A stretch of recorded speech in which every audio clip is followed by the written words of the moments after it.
C'est une joie de vous accueillir pour ce nouvel enregistrement de Glorieuse Destinée et ce nouveau volet qui traite de l'Église prophétique. Aujourd'hui, dans la rubrique La parole est à vous, nous aborderons le thème de la dynamique de puissance avec Antonio Luquebadio et David Davo. Je vous présenterai ensuite le livre Le don d'opérer des miracles dans la rubrique Ressourcez-vous. Et Franck terminera comme d'habitude par un message sur ce sujet. Mais maintenant, la parole est à vous. Bonjour et bienvenue à tous dans notre rubrique La parole est à vous. Nous voulons continuer avec nos amis pasteurs à aborder certains sujets qui touchent tout particulièrement l'Église prophétique. Alors nous voyons de nombreux thèmes qui touchent à cette série, et plus particulièrement aujourd'hui avec le pasteur Antonio Luquebadio. Bonjour Antonio. Bonjour Franck. Bienvenue. Merci. Et David Davo, Salut Franck. qui nous vient de région parisienne, Encore. comme d'habitude à Troyes, qui est un abonné de nos studios ici, les studios Gospel Vision à Troyes. 1h30. 1h30 de route, on est à Paris. Et puis toi, tu es ici, là, dans cet endroit tellement agréable et paisible, cette magnifique ville de Troyes. Antonio, t'aimes la ville de Troyes? Ouais, j'aime bien. Ouais. Tu as ton église là, Voilà, tu te régales. Tout va bien. C'est une ville tranquille. En plus, je vais l'inviter de venir souvent à Troyes. Donc, je vois qu'il te...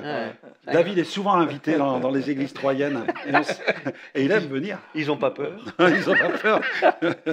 On n'a pas peur de recevoir un Parisien. Et je pense que vous n'avez pas peur de recevoir chez vous, eh bien, voilà, un Français. Voilà. De France. Là, pas un Pharisien, mais un Parisien. Un Parisien. Et puis un Angolais. Voilà. Un Angolais. On est tous et dans ensemble. nos émissions, nous avons aussi des Américains, Brésiliens. Alors on est l'Église internationale, l'Église interdénominationnelle, l'Église du Seigneur Jésus. Voilà. Amen. Et on veut que l'Église soit vraiment un message au monde, déjà un message d'unité. C'est important que les églises évangéliques puissent travailler ensemble pour faire retentir un seul message, un seul sauveur, une seule destinée, une seule destination qui est la bonne, celle du ciel. Là, on va parler d'un mouvement de puissance. Et Liliana vous présentera le livre Le don d'opérer des miracles, qui fait partie de toute cette série sur les dons spirituels. Donc n'hésitez pas à vous diriger dans notre boutique pour les découvrir. Nous allons parler de cette merveilleuse puissance de Dieu. Jésus a prophétisé la puissance pour l'Église. On connaît tous. Marc, chapitre 16. Voilà, on a des bons pasteurs qui connaissent bien leur Bible. Ouais. Marc 16. Si vous demandez ça à un pasteur, le chapitre de la puissance de Dieu, il sera toujours prêt à vous dire, c'est Marc 16. Dans Marc 16, voici les signes. Voici les signes qui accompagneront ceux qui auront cru. En mon nom, celui de Jésus, en mon nom, ils chasseront les démons. Ils parleront de nouvelles langues. Ils saisiront des serpents. S'ils boivent quelque breuvage mortel, il ne leur fera point de mal. Ils imposeront les mains aux malades et ceux-ci seront guéris. Le Seigneur, après leur avoir parlé, fut enlevé au ciel, il s'assit à la droite de Dieu. Ils s'en allèrent prêcher partout, donc en son nom, et le Seigneur travaillait avec eux et confirmait la parole par les signes qui l'accompagnaient. Ça vous dit quoi cela? Ça vous parle? Une démonstration de puissance. Oui. Une démonstration. Quand on lit Marc 16, quand tu lis Acte 1, 8 qui va avec, quand tu lis tout le discours là, parce que c'est le même discours en fait, c'est au même moment, c'est l'instant T qui est là, quoi. Il y a une unité prophétique. Là, ça envoie, quoi. C'est, je vous donne une mission, vous ne pouvez pas par vous-même. Non. Alors voilà maintenant ce qui va accompagner pour cette mission, parce que la mission suprême, le salut des âmes, mais pour que les âmes soient sauvées, en tout cas ça a été mon cas, et ça a été le cas de beaucoup, il faut une démonstration de puissance. Parce que tu étais délivré. Tu as vécu toi-même une délivrance, oui, c'est David. Ça. Donc, et ça m'a amené à croire que Dieu existait, en fait. Parce qu'on peut penser, on peut imaginer, mais quand vient la puissance de Dieu qui agit, que ce soit en moi, que ce soit sur moi ou quelqu'un d'autre, ça impacte la vie de celui qui reçoit ce bienfait, ce don, cette puissance, mais ça impacte ceux qui sont autour, parce qu'ils voient clairement la puissance de Dieu se manifester. Notre vie devient un témoignage. Oui, il voit vraiment un changement. Parce que quand Jésus vient, il entre et tout change. C'est pas une amélioration, comme tu dis, parce que des gens peuvent toujours s'améliorer. Mais les miracles que Jésus opère font dire à ceux qui nous voient, c'est Dieu qui l'a fait. Voilà. C'est quelqu'un, par exemple, un boiteux ne va pas avoir un kiné. Non, mais il est guéri, il est guéri. Et puis un aveugle, c'est pareil. On ne peut pas guérir un aveugle par le pouvoir humain. On a une anecdote. Je te raconte une anecdote qu'on a pu vivre. Parce qu'on fait aussi des missions ensemble et parle d'aveugles. Et j'ai souvent l'habitude de dire, nous à l'église, les bois te voient. Et je le dis en rigolant, les bois te voient, mais je le dis en riant parce que c'est... Et tout le monde rit quand je dis ça. Sauf qu'un jour, on fait une... Mais c'est sérieux en plus. On fait une mission, on part en Côte d'Ivoire. Et puis, c'est le moment de l'appel pour la guérison, c'est le moment de l'appel. Et Franck fait l'appel, il dit, voilà, venez sur le devant. Et sur le devant, on nous met les paralytiques, on nous met tous ceux qui ont des problèmes au niveau des infirmes. Et puis, je vois Franck descendre, commencer à prier pour un gars. Puis d'un seul coup, je suis à côté de lui, moi, je suis en train de prier pour quelqu'un. Et puis je l'entends, allez, marche. Je l'entends, marche. Et puis, il le pousse. Et puis le gars, il se met à marcher. Il marche un peu, mais il titube un peu. Puis moi, je me réjouis, parce que je me dis, ça y est, il marche. Et puis c'est tout quoi. Et puis il rend témoignage. L'homme vient, après sur l'estrade. Il vient sur l'estrade, il prend le micro. Et puis il regarde, il n'arrête pas de regarder Franck. Il regarde Franck. Puis il rentre, et puis il dit, je ne voyais pas, et maintenant je vois.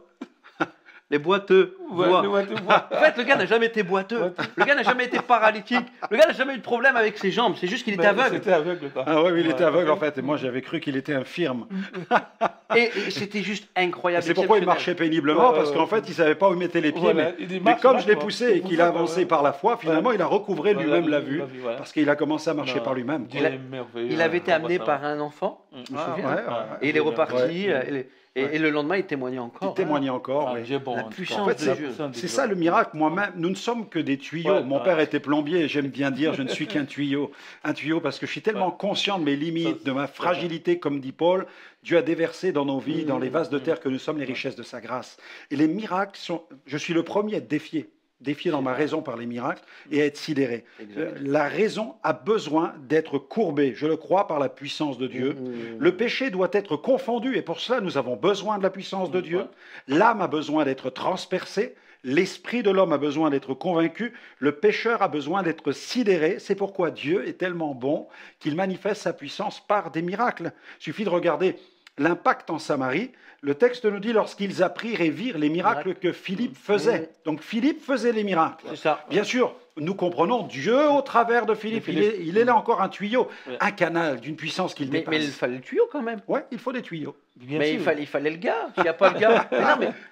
Oui, c'est ça la grâce, la nouvelle alliance. Dieu se sert de nous. Dieu se sert de nous. On va pas. Moi aujourd'hui, je me plains plus que Dieu se sert de nous pour toucher les vies, pour toucher les corps, pour toucher les cœurs. Mais on en a tellement besoin, on est tellement limité. J'étais chez toi il n'y a pas longtemps, et une sœur vient pour l'imposition des mains. Elle avait des problèmes au niveau des mains, mais Dieu me montre qu'elle avait un problème plus important, c'était son cœur. Et elle ne m'a rien dit. Et puis je dis, voilà ma sœur, tu as tes mains, c'est ok, Dieu peut les guérir, mais ce que Dieu veut guérir d'abord, c'est ton cœur. Allez, on prie et elle a été visitée par le Seigneur. Et dans cette réunion, David dit, il y a quelqu'un qui a mal dans ses doigts, dans ses mains ici. Eh bien, vous savez, c'était moi. Toute la semaine, j'ai eu des douleurs, je me suis blessé à la main, j'ai fait un mauvais geste avec des douleurs intenses, mais très vives. J'avais du mal à saisir même une valise, à la soulever. Et j'entends David dire cela. Alors, je vais le voir, je lui fais signe, et il pensait que je lui demandais autre chose. Je lui dis, tu as vu ? Je te fais signe, tu n'as pas compris. Non, sur le coup, je ne comprends pas. Je disais, oui, prie pour les mains. Il se demandait quoi? Je dis, en fait, c'est moi, tu parles de moi en ce moment. Et il a pris mes mains, il a prié, puis je fais ça, mais je dis, mais j'ai plus mal, j'ai plus mal. J'ai béni le Seigneur, les douleurs étaient parties, j'ai vu. Et ma foi a une nouvelle fois augmenté. C'est ça. Amen. L'homme a besoin, l'être humain, l'esprit humain est enfermé dans un corps. Donc il a besoin de voir la gloire de Dieu, il a besoin de sentir la gloire de Dieu, d'entendre les témoignages de la gloire de Dieu. C'est comme ces boiteux devant les trempes que Pierre avait guéri Jean. Et la Bible nous dit quoi? Après avoir été guéri, il bondissait, il sautait, il louait Dieu. Oui, donc, le texte dit, il marcha, sauta et loua Dieu. Il a loué. Il marche, c'est la guérison physique. Il saute, c'est l'émotionnel, l'âme. Et il loue Dieu, c'est la guérison spirituelle. C'est incroyable. Dieu touche l'être humain tout entier. Corps, âme et esprit. Et il veut se révéler au travers de tout cela. En fait, tout à l'heure, tu disais bien, là, on est choqué. On est choqué, on est sidéré. Goûtez et voyez combien l'Éternel... Goûtez et voyez combien l'Éternel est bon. Psaume 34, verset 9. Mais les miracles sont là aussi pour que les gens qui voient les miracles puissent venir à Dieu aussi. Oui, Amen. Le but, c'est ça aussi. Ouais. Comme bien ceux de Bethesda, il y a eu le miraculé, et il y a donc Jésus le Messie qui guérit, et puis tous ceux qui n'ont pas été guéris ont vu Jésus le Messie de leurs yeux. Ils ont vu le miracle de la parole incarnée. Donc il y a eu 2 miracles ce jour-là, le boiteux guéri, mais aussi la présence même de Jésus, le Verbe incarné. Voilà, merci à vous d'avoir abordé cette thématique de l'évangile de puissance. On termine par cela. Paul qui dit dans 1 Corinthiens 2, 4, « Ma parole et ma prédication ne reposaient pas sur les discours persuasifs de la sagesse, mais sur une démonstration d'esprit et de puissance, afin que la foi ne soit pas fondée sur la sagesse des hommes, mais sur la puissance de Dieu. » Voilà, merci à vous. Et on passe à une autre rubrique avec Liliana pour sa rubrique « Ressourcez-vous ». Sans la présence de l'Esprit de Dieu dans nos vies, une sainte crainte de Dieu et l'amour, nous ne pourrons pas exercer les dons spirituels.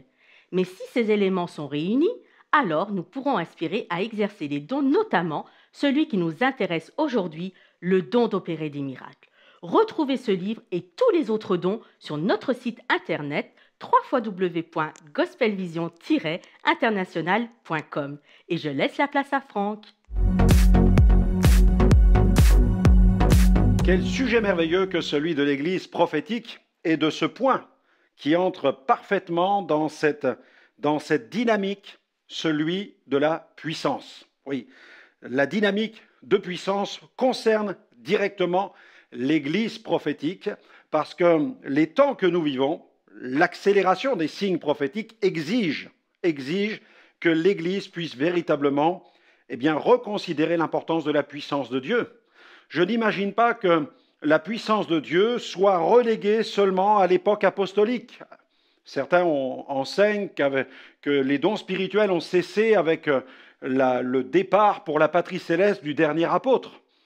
Alors que plus nous nous approchons de la fin, plus les ténèbres s'épaississent. Je pense que nous avons encore davantage que besoin de l'assistance surnaturelle du Saint-Esprit. Comment pourrons-nous faire sans l'aide du Saint-Esprit et des dons spirituels pour faire face aux épaisses ténèbres qui viennent sur la terre? Nous avons donc besoin de cette puissance et Jésus a prophétisé cette assistance surnaturelle du Saint-Esprit avec la manifestation de signes glorieux.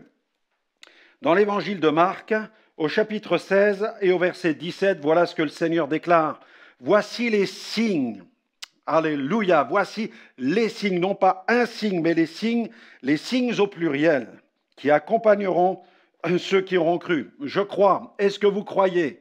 Si vous croyez que votre vie appartient à Jésus et que vous voulez accomplir un service avec du fruit, avec du résultat, alors voici les signes qui doivent vous accompagner. En mon nom, dit Jésus, ils chasseront les démons, ils parleront de nouvelles langues, ils saisiront des serpents. S'ils boivent quelques breuvages mortels, il ne leur fera point de mal. Ils imposeront les mains aux malades et ceux-ci seront guéris. Le Seigneur, après leur avoir parlé, fut enlevé au ciel, il s'assit à la droite de Dieu. Et ils s'en allèrent prêcher partout. Le Seigneur travaillait avec eux et confirmait la parole par les signes qui l'accompagnaient. Imaginez quelques instants la scène.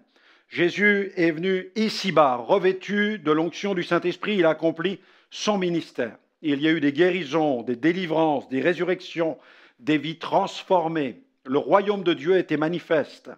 En effet, Jésus prêchait la repentance et aussi le royaume de Dieu, la bonne nouvelle du royaume de Dieu. Il a appelé les 12, il a appelé les 70. Aux 12, il leur a dit: prêchez la bonne nouvelle, guérissez les malades, prêchez la bonne nouvelle du royaume. Aux 70, il leur a dit: guérissez les malades et dites-leur, le royaume des cieux est proche. Des signes, des prodiges accompagnaient leur prédication. Et puis Jésus a été crucifié, il a été suspendu sur la croix, cloué entre ciel et terre. Jésus a donné sa vie pour les péchés de l'humanité. Le 3e jour, il est ressuscité, il est apparu à un grand nombre de témoins. Ensuite, il est remonté dans la gloire et là, nous le voyons. Le texte le dit, le Seigneur, après leur avoir parlé, fut enlevé au ciel, il s'assit à la droite de Dieu. Alors, imaginez quelques instants le Seigneur assis à la droite de Dieu, c'est le roi. Voilà, il a vaincu la mort, il a vaincu le péché, il a vaincu le diable, il a vaincu la maladie. Et il est assis sur le trône, il règne, il les envoie prêcher En fait, Jésus observe l'humanité, Jésus regarde le monde. De son trône, il regarde son Église. Ils s'en allèrent prêcher partout. Il les voit aller prêcher partout. Il est sur son trône. Et le texte dit, le Seigneur travaillait avec eux et confirmait la parole par les signes qui l'accompagnaient. C'est extraordinaire de considérer cette réalité de l'œuvre de Jésus, des miracles qui s'opèrent, des signes qui accompagnent la prédication des disciples. Alléluia. Ce qu'il a fait avec eux, il veut le faire avec nous parce que plus les ténèbres sont épaisses, plus nous avons besoin du Christ glorieux, de ce Christ que nous exaltons, plus nous avons besoin de l'assistance surnaturelle de ce Christ. Et partout dans le monde où je prêche l'Évangile, je suis le témoin de la manifestation de la Seigneurie de Jésus. Sa gloire se manifeste. Il confirme sa parole. Partout, comme ici, ils s'en allèrent prêcher. Partout et partout où nous allons, le même Jésus accomplit les mêmes miracles que ceux qu'il accomplissait il y a 2000 ans. Et je me souviens d'une campagne dans la ville de Malvinas en Argentine où j'étais dans le cadre de ma prédication, j'évoluais, j'avançais dans ma prédication, j'avais approximativement 4000 personnes en face de moi, c'est à 4000 que l'auditoire avait été estimé, et donc la foule était là en face, et alors que j'étais dans ma prédication, eh bien, j'y commençais à entendre du bruit dans la foule, et une femme traversait la foule en courant, brandissant ses béquilles. Elle était guérie par la puissance de Dieu. D'un autre côté, c'est un possédé qui tombait. De l'autre côté, c'est un boiteux qui commençait à marcher. Puis les gens commençaient à pousser des cris. Je vois, j'entends. La puissance de Dieu était à l'œuvre. Alléluia. La gloire de Dieu était manifeste. Qu'est-ce que j'ai fait? Eh bien, vous savez quoi? J'ai interrompu ma prédication pour laisser Jésus faire son travail. Jésus est bien plus important que notre prédication, que notre ministère. C'est tellement glorieux quand Jésus accomplit son œuvre. Alors j'ai fait un pas en arrière et je me suis tourné pour regarder tous les pasteurs qui étaient assis sur l'estrade.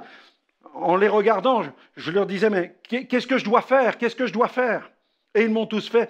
Ils ne savaient pas quoi faire. Mais vous savez, dans ces moments-là, il ne faut rien faire et laisser Jésus faire. Parce que quand Jésus fait, c'est parfait. Et Jésus accomplit une œuvre extraordinaire pendant un bon quart d'heure. Je regardais les œuvres qui s'accomplissaient en face de moi. Ma prédication était complètement interrompue, mais la puissance de Jésus se manifestait. J'ai senti à un moment que c'était le bon timing maintenant pour lancer un appel. Ils en avaient entendu assez. En quelques mots, j'ai dit, il est mort sur la croix pour vos péchés. C'était la prédication, en quelque sorte, incisive de l'apôtre Pierre à Jérusalem, une prédication simple et directe. Venez à Jésus, repentez-vous de vos péchés, abandonnez votre vie, il est présent au milieu de vous, le royaume de Dieu est manifeste maintenant. Et les gens sont venus en masse devant pour se donner au Christ et se tourner vers le Christ pour devenir enfants de Dieu. Alléluia. C'est extraordinaire lorsque nous sommes les témoins d'un mouvement de la puissance de Dieu. Et nous ne cessons de voir cette gloire du Seigneur se manifester lorsque nous proclamons ce plein évangile. Parce que le Seigneur désire déclencher un mouvement de puissance. Ce mouvement a été annoncé. Il s'agit d'une prophétie. Souvent, on lit ce passage en disant c'est un fait, c'est comme un décret, c'est écrit, c'est pour nous. Mais est-ce que nous considérons que Jésus est dans sa dimension de prophète quand il annonce ces choses? Il dit voici les signes qui accompagneront ceux qui auront cru. Et au fil des siècles, le Saint-Esprit n'a jamais cessé d'œuvrer. C'est vrai qu'il y a eu une réactivation glorieuse au début du siècle dernier et déjà à la fin du XXe siècle, il y a eu déjà ce mouvement en 1875, il y a eu ce temps, cette action puissante de Dieu. Fin 19e, il y a eu déjà l'action de Dieu. Début 20e, il y a eu le renouveau. Donc en 1875, les rencontres de Keswick où des grandes personnalités se réunissaient comme Hudson Taylor pour chercher Dieu et vivre cette seconde expérience après laquelle ils soupiraient. Et puis, début 20e, il y a cette action avec le réveil d'Azusa Street, il y a l'école de Topeka, il y a tous ces temps, le réveil du Pays de Galles, il y a comme une effusion sur la planète à différents endroits. Mais bien avant encore, depuis l'Église primitive, le Saint-Esprit a toujours agi. Il y a eu des mouvements prophétiques, il y a eu des mouvements piétistes, il y a eu des mouvements de sainteté. Le Saint-Esprit a toujours été à l'œuvre. Il n'a jamais cessé d'œuvrer, jamais cessé de travailler et d'équiper son Église. Et là, à mesure que nous approchons de la fin et que les ténèbres s'épaississent, ne croyez-vous pas que nous avons besoin davantage de la présence de Dieu et des dons spirituels? Plus que jamais en tant que prédicateur, j'ai besoin d'être assisté de la puissance de Dieu. J'ai besoin d'un mouvement de puissance. L'Église d'aujourd'hui, dans ces temps prophétiques, a besoin d'être le témoin d'un mouvement de la puissance de Dieu, comme celui qui est mentionné dans Marc 16. Beaucoup apprécient cette série de livres sur les dons spirituels. Dis-nous en quoi consiste le don d'opérer des miracles. Il s'agit d'une manifestation soudaine de l'Esprit qui libère l'énergie du royaume de Dieu en vue d'accomplir des œuvres glorieuses, des guérisons, des délivrances. Alors c'est un don de puissance, comme le don de foi, mais qu'est-ce qui le différencie? Le don de foi est beaucoup plus passif. Le don d'opérer des miracles revêt un caractère beaucoup plus explosif.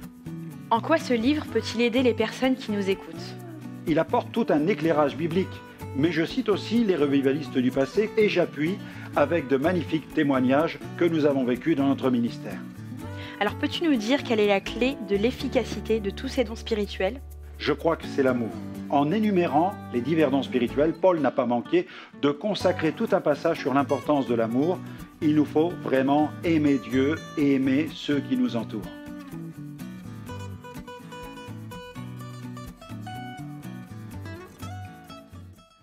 Oui, un mouvement de Dieu qui est là maintenant à notre disposition parce que le Saint-Esprit a été répandu et il désire travailler avec nous. Dans les derniers mois, nous avons vu dans toutes nos campagnes, que ce soit des missions d'évangélisation et des missions de renouveau dans des communautés chrétiennes, à l'intérieur des temples, dans des assemblées, en France, en Suisse, en Belgique, nous voyons l'action de Dieu. Des centaines de baptêmes dans le Saint-Esprit. Nous voyons aussi des gens qui témoignent de restauration intérieure, des cœurs brisés qui sont consolés, gloire à Dieu, des douleurs qui quittent les corps, des corps qui sont rétablis, qui sont guéris, des os qui reprennent leur place. La puissance de Dieu est à l'œuvre et nous voulons vous encourager. Peut-être es-tu même un prédicateur et tu écoutes ce témoignage et tu dis, mais Seigneur, si tu le faisais au travers de moi, il veut le faire au travers de toi parce que c'est le même Jésus. Mais quel est le Jésus que tu prêches? Quel Jésus prêches-tu? Est-ce que c'est un Jésus qui ne fait plus de miracles ou est-ce que c'est un Jésus qui a le pouvoir de faire les mêmes miracles encore aujourd'hui? Il est le même hier, aujourd'hui, éternellement, et tu vas récolter en fonction du Jésus que tu prêches, parce que la semence détermine la récolte. Et si dans cette semence, dans le témoignage que tu annonces, dans la prédication que tu prêches, s'il y a l'ADN du Christ glorieux, du Christ miraculeux, alors tu vas récolter des guérisons intérieures, tu vas récolter des guérisons physiques, tu vas récolter des restaurations, tu vas récolter des miracles, des baptêmes dans le Saint-Esprit. La manifestation de dons spirituels, c'est la puissance de l'évangile de Pentecôte. Alléluia! Dieu veut le faire au travers de toi. Il veut le manifester au travers de toi. Et dans les derniers mois, nous avons vu l'œuvre du Saint-Esprit se manifester d'une façon tellement glorieuse. Je pense au Burkina Faso, au mois de décembre, où là, dans la zone réservée aux infirmes, le Seigneur a béni l'imposition des mains, où j'ai pu voir de mes yeux. En imposant les mains au premier infirme, elle s'est mise à sauter. Et immédiatement, tous les autres autour, boiteux, infirmes, ont commencé à se lever, sans même que je n'ai eu le temps de les toucher. Nous voyons ces œuvres se produire avec l'apôtre Pierre à Jérusalem, ou même dans son ombre. La gloire de Dieu était telle que les infirmes étaient guéris. Nous voyons la puissance de Dieu il y a encore quelques mois en Côte d'Ivoire où une dame a apporté sa petite fille infirme, assise sur une chaise sur le devant de l'estrade. Cette petite fille avait été victime, donc elle avait 8 ans. Au moment de sa naissance, lorsque sa maman lui a donné lorsqu'elle l'a mis au monde, eh bien cette petite fille a été victime d'un AVC, elle a manqué d'oxygène et à cause de cela, eh bien elle a grandi avec cette infirmité, incapable de marcher, elle était muette. Mais ce soir-là, elle a commencé à faire ses premiers pas devant l'estrade. Debout sur l'estrade, elle tapait des mains, elle glorifiait Dieu, elle a commencé même à prononcer les premières syllabes. Jésus l'a visité par la puissance de son esprit. Nous avons aussi à Antsirabe, à Madagascar, il y a quelques semaines, un homme qui témoigne publiquement de la guérison de plusieurs maladies. Il souffrait au niveau dentaire, ses douleurs ont disparu. Il avait un problème au niveau du genou, ses douleurs sont parties. Il avait un problème, il était malvoyant, il a recouvré pleinement la vue. Il était sourd d'une oreille et il entendait parfaitement. 4 guérisons pour un seul homme. Dieu est un Dieu extraordinaire. Toujours dans cette même ville, à Antsirabe, le pasteur me dit, au moment de prier pour les malades, il me dit, Franck, après avoir prié, veux-tu aller à une centaine de mètres sous une petite tente? Il y a là 2 femmes qui ont été menées sur le lieu d'évangélisation.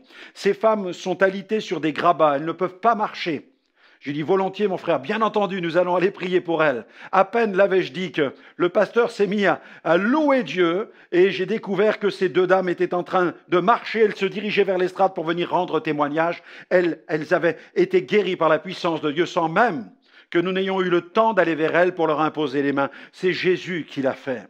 C'est le même Jésus qui fait les mêmes miracles aujourd'hui. Et même 2 fillettes sont venues dans cette campagne d'évangélisation. Elles sont venues sur le devant. Elles ont répondu à l'appel au salut, elles ont fait l'appel avec Dieu, elles ont fait la paix avec Dieu. Ensuite, elles sont restées pour le temps de prière pour les malades. Pourquoi? Parce qu'elles voulaient prier pour leur grand-mère qui souffre d'un mal incurable. Elle a sa main qui tremble en permanence. Et ces fillettes ont prié Dieu, elles ont crié vers Dieu. À la suite de la prière, elles sont rentrées à la maison en courant. Quand elles ont pénétré dans la chambre, elles ont découvert que la mamie était guérie et qu'elle ne tremblait plus. Elles ont pu expliquer à la mamie pourquoi maintenant elle ne tremblait plus? Parce que Jésus venait de la visiter dans sa chambre et de la guérir. Il est le Dieu tout-puissant qui accomplit des miracles encore aujourd'hui. C'était le témoignage de Paul au niveau de sa prédication. Paul nous rappelle ceci. Il rappelle ceci dans la première aux Corinthiens, chapitre 2, verset 2, il dit « Car je n'ai pas jugé bon de savoir autre chose parmi vous, sinon Jésus-Christ et Jésus-Christ crucifié. Moi-même, j'étais auprès de vous, dans un état de faiblesse, de crainte et de tremblement. Ma parole et ma prédication ne reposaient pas sur les discours persuasifs de la sagesse, mais sur une démonstration d'esprit et de puissance, afin que votre foi ne soit pas fondée sur la sagesse des hommes, mais sur la puissance de Dieu. La foi a besoin d'être fondée sur la puissance de Dieu. C'est notre défi, le défi d'une foi fondée sur la puissance de Dieu. Pourquoi? Parce que la raison de l'être humain a besoin d'être courbée. Le péché doit être confondu, l'âme doit être transpercée, l'esprit doit être convaincu, le pécheur a besoin d'être sidéré. Souvenez-vous de l'impact du ministère de l'évangéliste Philippe en Samarie, dans Acte 8, verset 6, l'impact du réveil de Samarie. Les foules entières étaient attentives à ce que disait Philippe lorsqu'elles apprirent et virent. Elles ont entendu et elles ont vu les miracles qu'il faisait, les miracles que lui faisait, les miracles que Jésus faisait au travers de lui, parce qu'il était le canal de la manifestation de la puissance de Dieu. Alléluia. Et la Bible dit, goûtez et voyez combien l'Éternel est bon. Les foules en Samarie ont entendu les témoignages. Alors les foules sont venues et elles ont vu, elles ont entendu, elles ont vu. Et la Bible nous dit dans le psaume 34, verset 9, goûtez et voyez combien l'Éternel est bon. Oui, vous êtes de cette église prophétique?